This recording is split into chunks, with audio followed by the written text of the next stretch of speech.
वयाच्या 16व्या वर्षी संत ज्ञानेश्वरी सारखा ग्रंथ लिहितात. वयाच्या 23व्या वर्षी जगद्गुरु तुकोबाला एक गाथा लिहितात, जी आजही पिढ्यानपिढ्या आम्हाला मार्गदर्शक ठरते. 16 वर्षाचे ज्ञानेश्वर कुठल्या विद्यापीठामध्ये गेले होते? 16 वर्षाच्या ज्ञानेश्वरांनी कुणाचा क्लास लावला होता? 16 वर्षाच्या ज्ञानेश्वरांचं महाविद्यालय कुठलं होतं? मग जीवनाचं हे अलौकिक ज्ञान त्यांच्या काही आलं तरी कुठून?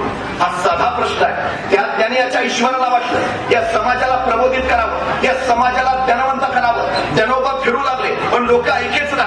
संन्यासाची पोरं म्हणून हिरवायला लागली. कुणी अंगावर थुंकायचं, कुणी शेण मारायचं, कुणी चिखल फेकायचा. दुनियेचा हा त्रास झाला. आणि मी लोकांच्या भल्यासाठी करतोय, मी लोकांसाठी झटतोय. मला वाटतंय हा समाज घडावा, याच्यासाठी माझी तळमळ आहे. या लोकांनाही कळत का नाही? पण ही लोक अखंडपणे ज्ञानेश्वरला त्रास देत होती. अखेर संतापले ज्ञानेश्वर. तंतन हात आले, झोपडीत शिरले आणि सरळ ताटीचं दार लावून बंद केलं आणि आत बसले. 10 वर्षाची मुक्ताई बाहेर हे सगळं बघत होती. ज्ञानोदादा चिडून आलाय, रागवून आलाय, आत बसलाय, ताटी लावून घेतलीये. मुक्ताईला जाणवलं 5-10 मिनिटं झाल्यावर होईल शांत. पण ज्ञानोदादा येईल बाहेर. पण 10 मिनिटं झाली, 15 मिनिटं झाली, 20 मिनिटं झाली, अर्धा तास उलटला. ज्ञानोबा बाहेर यायचं नाव घेईना. मग ती 10 वर्षाची एवढीशी मुक्ताई उठली, ताटीच्या पुढे उभा राहिली, ताटीवर थपा मारायला लागली. हे ज्ञानोबा, हे ज्ञानोबा, येणारे बाहेर.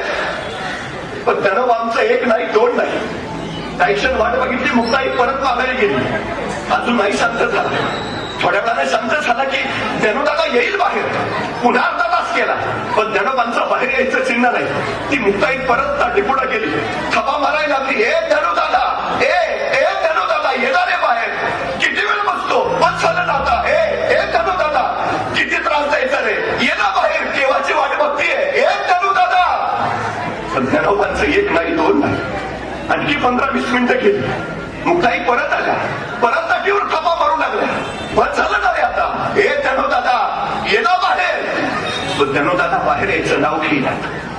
आणि तेव्हा मात्र मुक्ताईंना आपल्या गालावरचे अश्रू पुसले.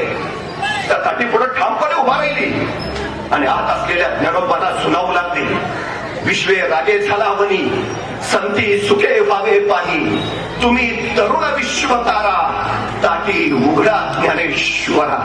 10 वर्षाची मुक्ताई सांगते. काय सांगतेय? विश्वे रागे झाला वनी, विश्वाचा राग मनात घेऊन उन्हासारखं काय झाला.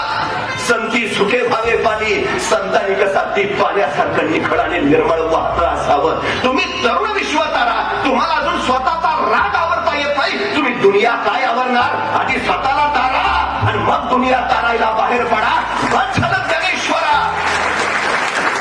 आता ताटी उघडा, ताटी उघडा ज्ञानेश्वरा. किती वय आहे हो या मुलीचं, माझ्या मुक्ताई माऊलीचं? 10 वर्ष फक्त.